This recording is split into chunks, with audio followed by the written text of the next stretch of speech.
What's up, JEFusion fans? This is Phil, and welcome back to another video. So, let's talk about Kamen Rider Gavv episode 14 because, man, that episode was so intense. So, to basically summarize, this marks the debut of the Caking form, so Gav's first major power up. So, before I continue on, I'd like to talk about this episode in as much detail as I'd like to. So, there are gonna be some spoilers, but I'm not gonna really spoil anything, like this weird middle ground where I talk about some details about the episode, but not necessarily spoiling some very important parts. But just to be safe, there are gonna be some slight spoilers at the very least. So, anyways, I do hope you've already caught up with the latest episodes. So, as much as I wanted to record this right after watching, the episode, I thought, well, I guess it's been like a good couple days since Kamen Rider Gavv episode 14 came out, so at least more people have had the opportunity to watch. So, anyways, with that said, again, some slight spoilers ahead. So, again, make sure you're caught up with the latest episodes to be sure. So, let's continue on. So, like I've said earlier, the main point of episode 14 is the debut of Kamen Rider Gav's Caking form. So, let's talk about Caking form for a second. So, this is indeed the first true power up of, Shoma. So, considering how Caking stats are, like in terms of raw power, it's still not very impressive, but it can at least go toe to toe with most of the Kamen Rider forms that are kind of signature initially. Let's say, for example, Kamen Rider Kuga's maybe mighty form, or let's say Kabuto's rider form. At least those with kind of similar uh, statistics. So Kamen Rider Gavv Caking form has 1.6 tons of punching power, so 60% stronger than his usual. But his kicking power has kind of increased significantly with 6.4 tons. So, to put that into perspective, you know, let's say comparing um, the more default uh, popping gumi form. So, it has 1 ton of punching power and 2 tons of kicking power. So, again, that's a significant increase, especially with the kicking power.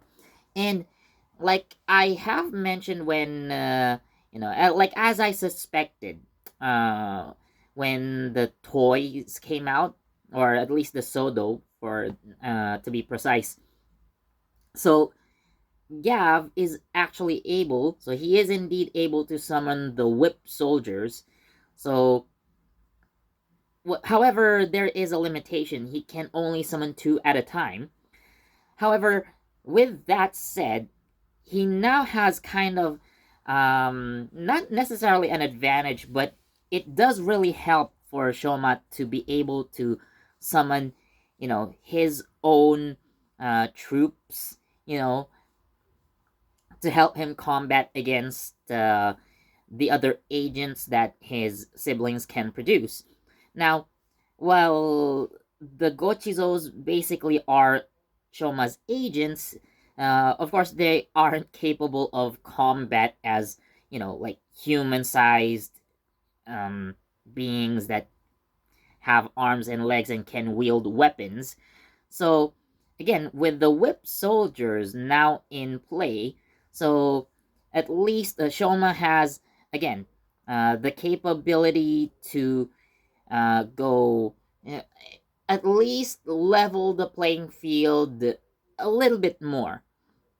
So while his whip soldiers, take care of the other agents so he can focus on like the stronger monsters, like the stronger Granutes, or if he's battling against his siblings, then he can focus on them as well.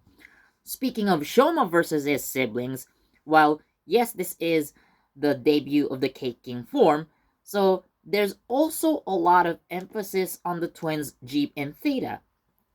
So uh, they have been getting a lot of attention lately, leading up to this point, and again, the build-up really, really nice. And not to spoil anything that would happen, but again, the battle against the Caking form would lead to some probable character development for one of them. So, which twin am I talking about? You watch the episode for yourself and find out, because, again, so this is something that I'm not gonna spoil. Again, like the family drama in this episode, well, like it's so intense. Like we see the twins' motivation, why they are fighting, and how how they view their relationship with Shoma and such. So again, it's really, really interesting to see.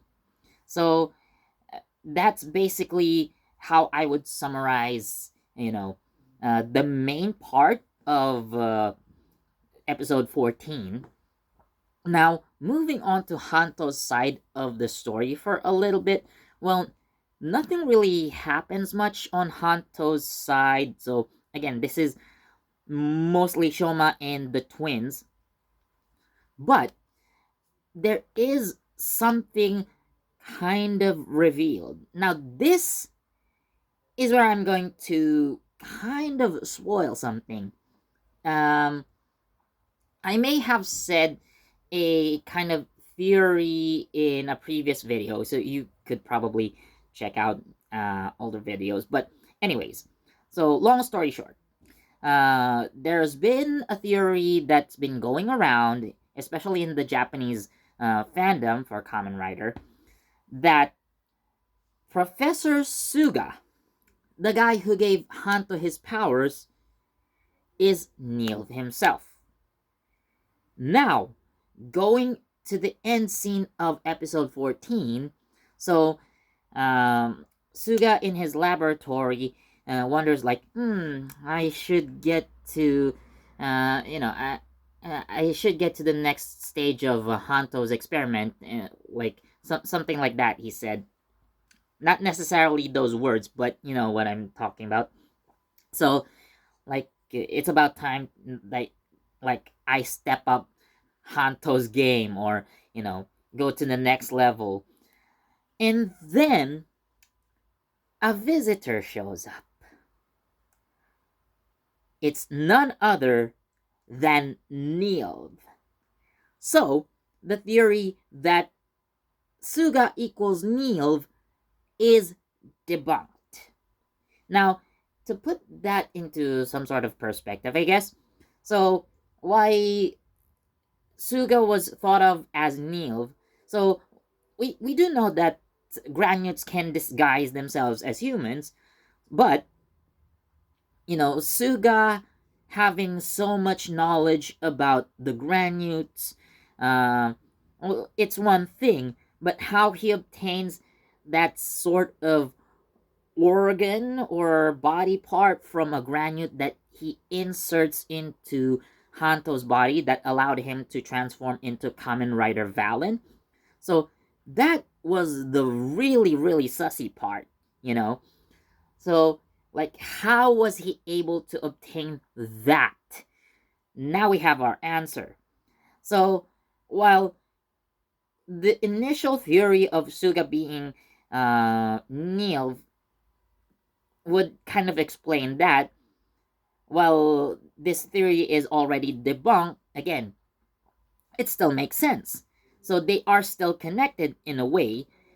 Now, Neil is confirmed to be working with Suga in some sort of fashion. It does make sense, like how we see Neil actually, performing surgeries on Granutes. So maybe he was able to get one of those organs from one of the Granutes that he operated on, and, you know, giving it to Professor Suga, and letting him do whatever he wants with it. So again, while they are revealed to be different characters, different people, so the connection is still there that makes sense. Now, what's interesting to find out in future episodes is Neil's motivation. Why is he working with a human, right? So, uh, again, while he is working for the Stomach Inc., right? While he knows of his brother Rango's intentions, like turning humans into spices for, the dark snacks that allow them to control Granutes, basically. So, here comes another theory from yours truly. Now, don't take my word for it just yet, but Neil's own plan to turn humans into Granutes. So, he might have taken some sort of interest in Shoma. While he probably doesn't see Shoma as a brother per se, so he is interested in kind of like the physiology of how a Granute human hybrid goes. So, by providing experiments, by actually working with a human, and we have our test subject in the form of Hanto, so, you know, we could potentially see what could happen if we tried to turn a human into a Granute. So, who knows, maybe as Hanto receives power ups, he's the one who's more at risk at becoming, a monster.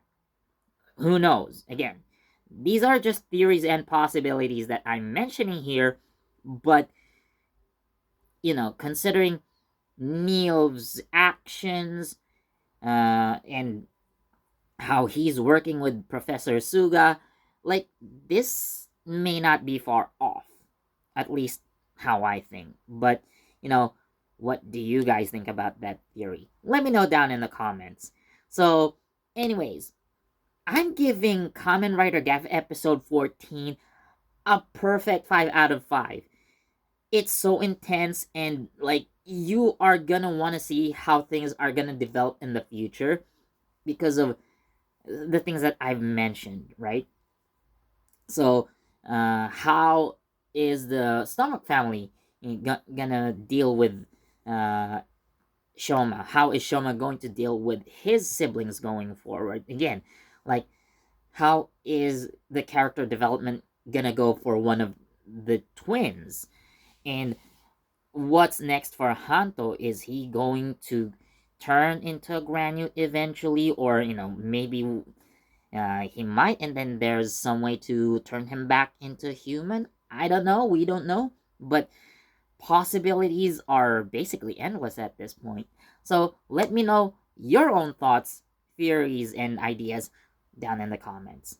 So I'm gonna give.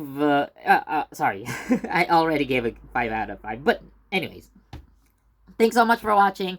So as always, please do leave a like, comment, share, subscribe, and don't forget that notification bell so you get the latest from JEFusion. This has been Philip, and I'll see you in the next video. Bye.